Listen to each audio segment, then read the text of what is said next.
नमस्कार, आप देख रहे हैं सुप्रभात न्यूज़ हरियाणा। आइए जानते हैं हरियाणा की फटाफट बड़ी खबरों को। इससे पहले न्यूज़ को कहां से देख रहे हैं, कमेंट कर लाइक जरूर करें। कई जिलों में हीट वेव का कहर जारी, सरकार ने उपायुक्तों को दिया स्कूल की छुट्टी का अधिकार।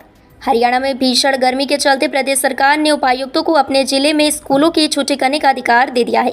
सभी जिला उपायुक्त स्थिति को देखते हुए आदेश जारी करेंगे, जो सभी सरकारी और निजी स्कूलों पर लागू होंगे। माध्यमिक शिक्षा निदेशक ने इस संबंध में सभी उपायुक्तों को निर्देश जारी कर दिए हैं। 1 से 30 जून तक स्कूलों में ग्रीष्मकालीन अवकाश रहेगा। झुलसा देने वाली गर्मी से बच्चों को बचाने के लिए शिक्षा विभाग पहले ही समय में बदलाव कर चुका है। सभी स्कूल सुबह 8 की बजाय 7 बजे से लगेंगे और छुट्टी भी जल्दी होगी। किसान आंदोलन के कारण 22 मई तक प्रभावित रहेंगी 187 ट्रेन। किसान आंदोलन के कारण रेलवे ने 22 मई तक ट्रेनों के संचालन की सूची जारी कर दी। रविवार शाम को जारी आदेशों के तहत आगामी 3 दिन 187 ट्रेनों का संचालन प्रभावित रहेगा। अंबाला मंडल के वरिष्ठ वाणिज्य प्रबंधक नवीन कुमार ने बताया कि इस दौरान 69 ट्रेनों को पूर्ण तौर पर रद्द रखा जाएगा। वहीं 106 ट्रेनों को बदले मार्ग से चलाया जाएगा, जबकि 12 को बीच रास्ते रद्द करके पुनः संचालित किया जाएगा। चंडीगढ़ में बोले योगी, कांग्रेस आपकी आधी प्रॉपर्टी मुसलमानों को देगी।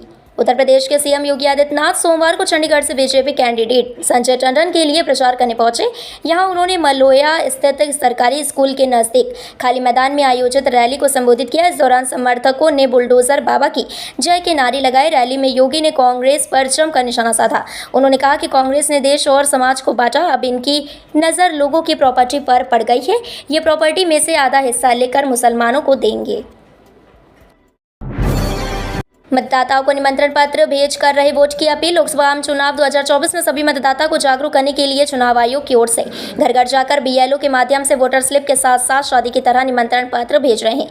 यहां अनोखी पहले मंगलौर गांव में बीएलओ परम कला ने मतदाताओं को वोटर स्लिप के साथ ही निमंत्रण पत्र का भी वितरण किया और 25 मई को वोट डालने का अनुरोध किया। निमंत्रण पत्र को बेहद ही सुंदर ढंग से तैयार किया है और सभी औपचारिकताएं किसी असामान्य उत्सव के निमंत्रण की तरह ही लिखी हैं।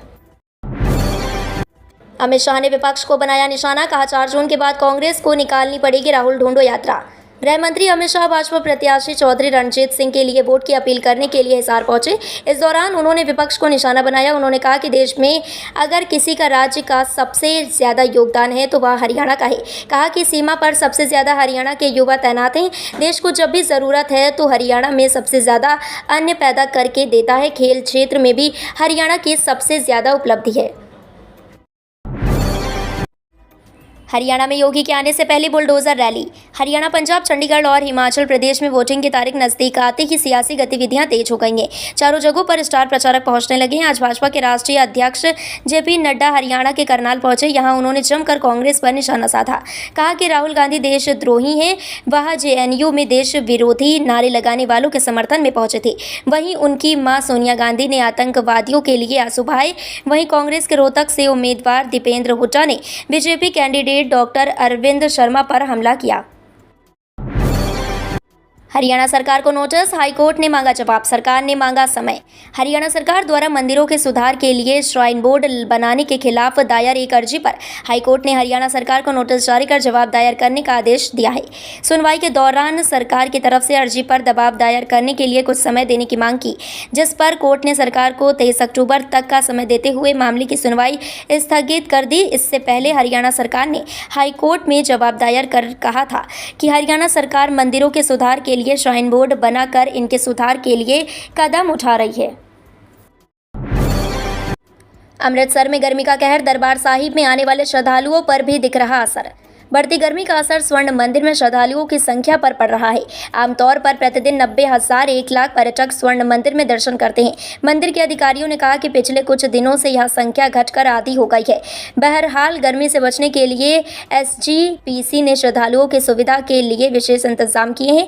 टूरिस्टों के लिए समय सुबह 4 बजे से रात 11 बजे के बीच है। स्वर्ण मंदिर के प्रबंधक नरिंदर सिंह ने कहा कि रविवार को छोड़कर जब स्थानीय श्रद्धालु भी मंदिर में आते हैं तो बाहरी लोगों की वास्तविक संख्या प्रतिदिन 50,000 55,000 तक कम हो गई है। रोहतक में 5वीं कक्षा तक के बच्चों की छुट्टी, पीजीआई में बदला गया ओपीडी का समय। रोहतक में गर्मी के कारण बाल वाटिका से लेकर 5वीं कक्षा तक के स्कूलों में आगामी 3 दिनों तक छुट्टी घोषित कर दी गई है ताकि बच्चों को हीटवेव की चपेट में आने से बचाया जा सके।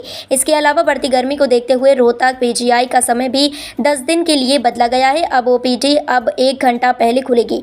रोहतक के डीसी अजय कुमार ने माध्यमिक शिक्षा हरियाणा द्वारा जारी निर्देशों का पालन तथा गर्मी की अधिकता के मद्देनजर जिला के सभी सरकारी, अर्ध सरकारी तथा निजी विद्यालयों में बाल वाटिका से 5वीं कक्षा तक पढ़ने वाले सभी विद्यार्थियों के लिए आज 21 मई से 24 मई तक अवकाश घोषित करने के आदेश जारी किए हैं।